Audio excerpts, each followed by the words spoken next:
and welcome to the Art of Being Human. Today I want to continue with where I finished off last time, talking about the assumptions that you make about yourself if you are a negative kind of person. And if you are a negative kind of person, then you worry a lot, because this is going to be a habit pattern. There are people who have certain kinds of traits, and these traits are very hard to break. It's like a characteristic of their personality.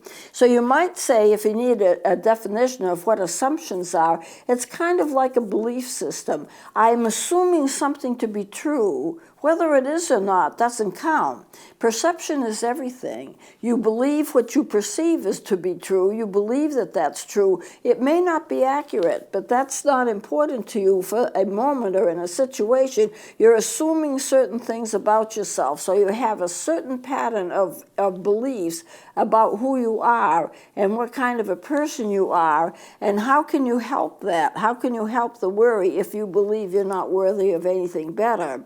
So I'm going to go on into that, but I would like to discuss what the assumptions are about yourself using self-talk. What are the things you tell yourself every day? Do you tell yourself every day, I'm a great person, I'm happy with my life, I know I need to improve on certain areas, but I'm getting better at it, and I'm working on it, and my career is going upwards instead of downwards, and things are being okay, and I'm going to get that new house I want, etc., etc.? Or are you waking up and saying, oh, dread, there's another day. I've got to do this. I've got to do that. I don't feel like going into work today. Why can't I just be sick for a day and have a day off? And very, very down on yourself. These are the assumptions that you're making about yourself if you're using self-talk in a negative fashion. And I'm going to go, there are about 4 or 5 of them, and I'm going in each one of them so you'll understand it. The first assumption that you're making about yourself is that you are not a worthy person. Well, just because bad things happen to me, does that make me feel that I'm unworthy? Not necessarily, but when you harp on it day in and day out, and why can't I catch a break, and why can't I do this, and why can't I do that, then you're not expecting good things to happen. And if you're not expecting good things to happen, then when they do happen, when you do have good things, well, it's just kind of a freak thing. Normally, nothing good happens to me, or this is just temporary. I'm waiting for the second shoe to drop. If I'm doing something and it turns out to be good and I'm happy about it, what's going to happen is it's not going to last. Something else is going to happen to take its place. And then when that happens, I'll be back down again. So you never sustain yourself with anything that's positive. If you take a look at your life, where you are now, where you were 5 or 10 years ago, in my case, many moons beyond that, because I'm in my 80s now, can you see a progression of things that you like to do coming to pass in your life? Can you see yourself finishing college, getting a job, something that you like to do, and then you'll be able to maybe get married if you want to, have children if you want to? Can you see a kind of progression that's positive? If you can focus on that, then you can say, well, you know what?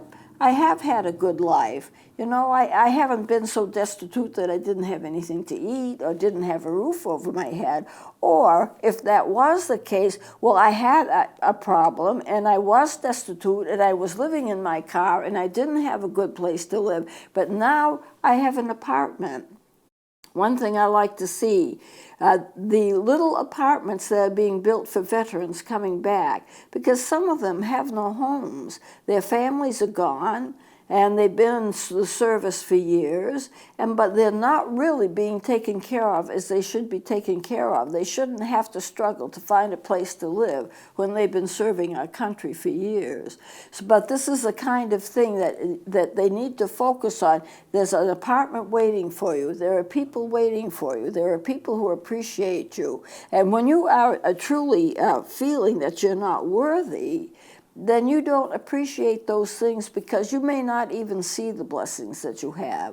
What you're seeing is negativity all around. So that's the first assumption that you have about yourself, is that you are not a worthy person. A second assumption that you have about yourself is that you're not able to handle what is happening to you. Whatever is happening to you, can you get past it? Can you go forward? Or are you going to be stuck in it? You know, I really think that one of the worst things about loneliness and depression and anxiety is the feeling that when you're there, you're never going to get out of it, that you're going to stay there. You can't see that there's a progression, that is cycling, in which the body was never geared to be depressed all the time, never geared to be nervous all the time. You cycle. Everybody cycles to a certain degree, some more than others, and some in an unhealthy way, so you get bipolar illnesses and things like that. But most people do cycle back and forth, and they do have some down times, but they also know that they're going to lift up out of them. If you're depressed or lonely, and if you feel this will never change, and you're stuck in it, then you must get help, because you don't have to stay stuck. You may feel that you're going to stay stuck, but you don't have to stay stuck. There are ways of getting you out of that so that you feel better. But what goes along with this is the assumption that you have about yourself, that you cannot handle anything that's happening to you. And that, of course, will make you worried, and that will make you fearful, and that will make you nervous. And you need to break out of that pattern. Another kind of assumption that you make about yourself if you're negative: I am not enough. I can't handle things. I'm not good enough. I myself am not enough as a person to handle this or anything else that comes in my life. You know, if you get a really bad thing that happens to you, and people do, how do you handle it? Do you move forward? Do you work through it? Or you just sit there and allow yourself to be paralyzed? You know, who was it? Joni Eareckson Estrada, I think her name was. She dove and she broke her neck and she became a paraplegic. And from that moment, she could not move again. And she had to have help, and she had to be, this was a permanent injury. And she was suicidal for a while, because why would she want to live like this? Because she could dive, she could run, she could jump, she could do all kinds of things, just like most other people do. But when she broke her neck, that was all gone. There was no more feeling, there was no more movement. Well, what happened to her? As a Christian, she became an artist. She painted with her mouth. She did beautiful paintings. She had children's books. She did all kinds of things that she might never have had a chance to do if it wasn't for her injury. So it just brings forth the fact that no matter what the problem is, usually some good is going to come out of it somewhere. You may tap into an ability that you didn't know you had. You may find that you're going to go in a different direction that is much more productive than the direction you were going in before. So therefore, you can, even though it's hard to do it, when you feel stuck, and you just don't feel like there's any way out. But there's always something good that can happen. So if you feel like you're not enough, well, you are enough. You are who you are, and things can improve. You may need to have some help in having that happen, but there's nothing wrong in getting help. One of the reasons I teach this show is that I want to point you to the help that you need. I can't cure you from here, because you're not sitting beside me, although I had a counseling practice for over 20 years, and a lot of people did get help from me. But I just want to point you to recognize what's going on, and then you can kind of take it from there. There are always people out there who are trained to help you. Now, another assumption that you have would be that you're totally alone, and this is where the loneliness comes in. No one understands me, because no one is going through the things that I am going through, and so therefore no one knows what life is like. I had the privilege of seeing and meeting a professional football player, and he had retired, but he had some injuries, and he had tons and tons of pain. If you have pain, then you feel like you're alone. But what this man did, he was the tallest person I ever saw in my life. He went to a church service where we had him as a speaker, And he was taller than the door. I mean, he had to scooch to get in and it's a big door, but he was as tall as the door. But he had with him a kind of a satchel. And when it came time to talk to the children, he invited them to come up, and they wanted autographs. So he opened the satchel where he could get a pen to sign autographs for them. And I was sitting right beside him, and all of a sudden I noticed there was in the satchel tons and tons of prescription bottles all filled up. Tons of them. I mean, he must have had 50 bottles of prescriptions in his satchel. And he said to me, this is what I have to take every day for pain. And yet you never would have known that he was in pain because, he didn't act like he was in pain, but he had to take all of those medications to keep himself out of pain because of injuries that he received while playing football. And a lot of retired football players, of course, go through the same thing. There's nothing like pain or depression that makes you feel alone and abandoned. If you feel like you've been abandoned, you feel totally, totally alone. And that's where loneliness creeps in. Now, I think that our greatest fear as human beings in terms of depression and anxiety is the fact that we fear that we're going to have symptoms and we're going to go through them alone and we're going to get stuck in those symptoms and no one's going to be available to help us. So it's really kind of like a two-pronged fear that we have. One, that we can't stop the symptoms and we're going to go through them. And two, that there's no help for them. No one's going to understand the nature of the pain that we have. And this is why support groups are set up. Diabetic support groups. Who understands taking 5 and 6 shots a day, except for a person who also takes 5 and 6 shots a day? You know, you have to have that companionship. You have to have that camaraderie with somebody or several people in order to be able to make it. Being alone and not getting help is a type of fear in itself. And I think what people do is they have a fear reaction, and then they become so afraid of the reaction that they become afraid of their fear. So they not only have the fear, but they have the being afraid of the fear, you know? And so you have that kind of like a double whammy, and that's something else that is bothering you. What stopgap measure you can take if you are having a problem with worry and fear? Set yourself a time and call it the worry time. Take a clock and say, okay, I'm going to worry from 6 to 6:30 on weekdays, just 6 to 6:30, and set that up as a part of your schedule. This is the time I worry. Instead of worrying all day about an issue, why not just set a worry time? You're not going to change the issue by worrying about it anyway. Worrying is useless. It doesn't change anything. If you could manipulate something, that might change it, but just worry by itself doesn't change anything. It's just something that's hazardous to your health and doesn't do anything for or against the problem. Worrying about it does nothing. So if you can control the worrying, you might be able to do it by setting up a worry time. And so when the worry comes to you during the day, you say, no, that's not my worry time. I'm going to put it off, and I'm going to worry about it at 6 o'clock tonight. That's my worry time. Nothing can interfere with my worry time. That's when I worry.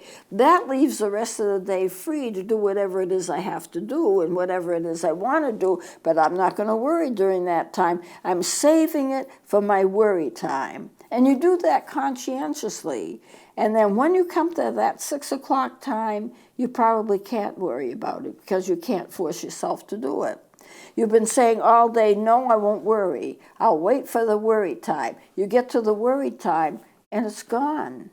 It is one way that we have found that helps to control the worry. Set yourself up for a worry time. Don't let it worry. Don't let the worries get you. And when you have those worries, it's like an intrusive thought. You're thinking about it, you're doing your things, and suddenly that worry comes and it just blinds you because it just gets into your brain, it gets into your thought pattern, and for a while you can't think of anything else. So you put it off. No, I'm not going to think about this now.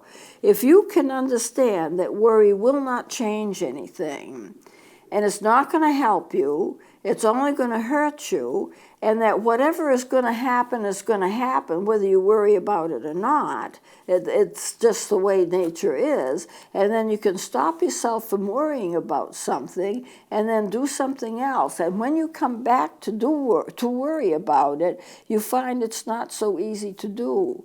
I'm going to sit now and I'm going to worry about what I'm going to do tomorrow. This is my worry time. And you can't concentrate on worrying.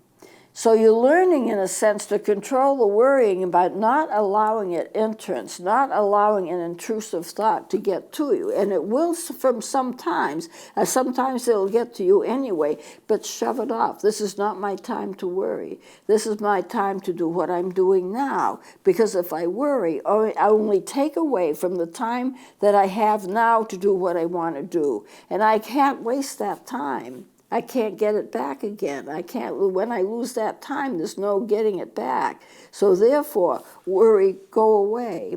I know of a person who talked to her worries and talked to her fears, and they went away. This is not my time to worry. I'm not going to worry about it now. Go somewhere else. I'm busy doing this. And it obeyed. It was almost like it was a person. If you can think of yourself, the worries that you have, the fears that you have, as not being you, but being something else, in other words, like another entity, people define themselves by what they fear, and that's part of the problem. Well, I'm fearful of this, I'm fearful of that, I'm thinking about it all the time. So they define themselves as being fearful. And if they would just put it off, whatever's going to happen is going to happen. I'm not going to worry about it now. I don't want to define myself as a fearful person. Yes, I have some concerns, but once I address those concerns to the best of my ability, then leave it be. It's not going to change anything if you worry about it. So therefore, you're going to look at it as a separate entity. This worry thing has got me down, but it's not me. I'm not going to define myself by my worries. I'm going to define myself as a human being that I am. And that worry is like off to the side. It's another entity, it's another issue. And it's not going to take control of my brain because I won't let it. So you do have some control, not a lot of control, but there are methods by which you can push worry away. The next thing, your greatest fear is having symptoms and not being able to do anything about the symptoms, and then not having anyone to help you. So in the next one, I am not enough. You can't handle the fear by yourself. You don't want to be alone. And so therefore, what you have to do is you have to create a way so that you won't be alone. And you have to create a way so you can actually talk to people and people can help you and get your mind off from it. Most of the things that you worry about never happen. You know, if you're worried about the world coming to an end, it's probably going to be here tomorrow. You don't have to worry about that today. A lot of the things that you worry about just don't happen at all. And so therefore, if you can continue to think of yourself as being separate from the worry, this is another entity, it's not really me, I am me, and if you could get that difference and separate yourself from whatever it is that's bothering you, then that'll help you also. Now, you don't have to see yourself as powerful and vibrant and perfect all the time. You're not. But a lot of times people, what they want to do is to be so perfect in everything they do that everything works out exactly as they plan. Since when has everything worked out exactly as you've planned? Since when have you decided, well, I'm going to be a neuropsychologist or I'm going to be a neurosurgeon? I had a niece of mine and she's brilliant and she's a physician's assistant and she really is a wonderful person. And she used to tell me when she was younger, she used to say, Auntie Pat, I'm going to be a brain surgeon. I said, oh, how do you know you're going to be a brain surgeon? Well, that's what I want to be, so that's what I'm going to be. And she said, it's either brain surgery or nothing. And I said, you know, there's a lot of difference between brain surgery and nothing. Brain surgeons go to the school, they become doctors, they become surgeons, but there's nursing, there's all kinds of careers in between brain surgery and nothing. You know, and she turned out that she went into the service, she became a nurse, she became a physician's assistant, she went into some kind of acupuncture, she has her own business, she's doing wonderful, but she's not a brain surgeon. You need to leave yourself open, you need to leave yourself some wiggle room and not get so entrenched in something that you can't think beyond it. You know, you put yourself in a box when you say, I'm going to be this and nothing else. I'm going to teach and nothing else. I'm going to join an orchestra and nothing else. This is what I want, this is what I'm going to be, and that's that. And then you aim for it. Now, it's good to aim for what you want. There's nothing wrong with that. But nature has a way of changing things. You know, nature has a way of doing things differently than what you expect. So a lot of times you will actually end up by doing something different. I was supposed to go to Ohio State and get a PhD and work with perception with a friend of mine who was the head of the department at Ohio State University. Well, the grant didn't come through for me to go, so I ended up instead starting a counseling center, and from there it went on into ministry, and I did a lot of things that I wouldn't have done had I gone and been a part of Ohio State University. So at any rate, I see we're coming to a close, so I'm going to close it here, but there are a lot of things that I want to get into concerning how you can break the pattern of the self-talk that is negative and that it can be partly destroying your life, how to control it, how to get away from it, how to make changes in your life that will be positive. And by all means, if you need help, and if this is a deep-seated thing that you're dealing with, depression, anxiety, whatever, get the help that you need. Don't deny yourself. Don't say, oh, I'm going to suck it up and it'll get better. A lot of times it won't get better. A lot of times there's something going on in your brain that's triggering it over and over and over again. It's like got a life of its own. It just comes upon you. You don't need to deal with that when you can get the help to get relief from it and to stop it entirely. So we'll be going into those things. So I'm going to close it for now. Please join me next time.